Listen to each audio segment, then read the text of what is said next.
If you could choose, would you travel to the past or the future?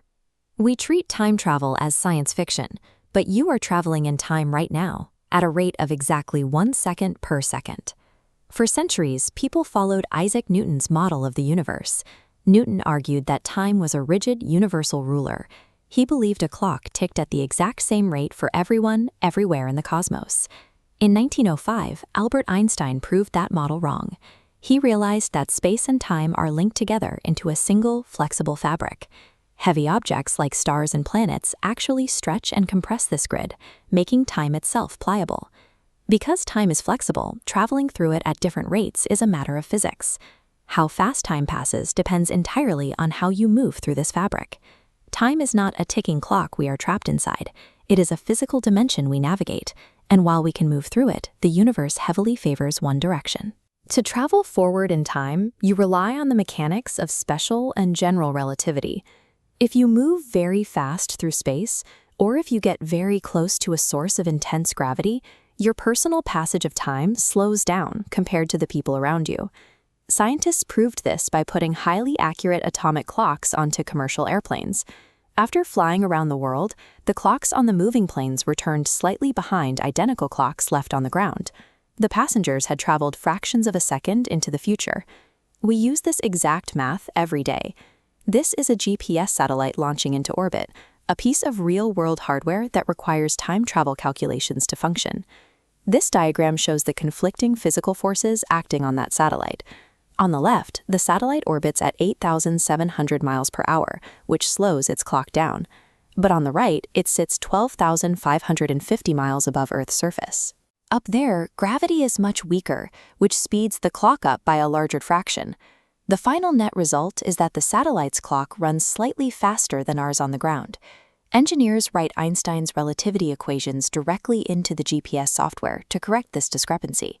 If they didn't, the location data on your phone's map would drift several miles every day. Stepping into the future at an altered rate is a solved engineering problem. You carry a device that accounts for it in your pocket. Traveling to the past introduces extreme physical barricades. The theoretical physicist Stephen Hawking explored the ultimate speed limit that prevents us from going backward. Hawking's light cone diagram divides the universe into strict zones of causality. The center is your present. The cones contain the future you affect, and the past affecting you. To reach the blank elsewhere areas requires moving faster than light, demanding infinite energy. Physicist Kip Thorne suggested a mathematical loophole, capturing a microscopic tunnel from the early universe's quantum foam. This technical schematic shows what Thorne called a traversable wormhole. Figure 1 illustrates a topological shortcut connecting two distant regions of space. Figure 2 maps Thorne's time machine conversion. A stationary wormhole mouth sits on the vertical axis, while a second mouth accelerates to near light speed.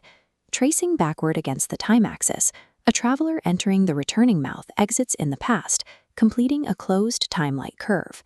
The blueprints for a past-bound time machine exist in theoretical math, but executing them requires manipulating the fabric of the universe on a scale we cannot achieve. To keep Thorne's wormhole open, you need a substance called exotic matter. This material must possess negative energy to push the tunnel walls apart. Currently, quantum field theory suggests that gathering enough negative energy to stabilize a human-sized wormhole violates the weak energy condition, making it mathematically forbidden. If you somehow built it, you would face the grandfather paradox.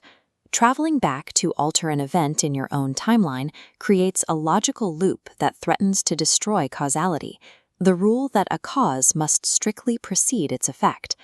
The universe applies a strict chronological filter.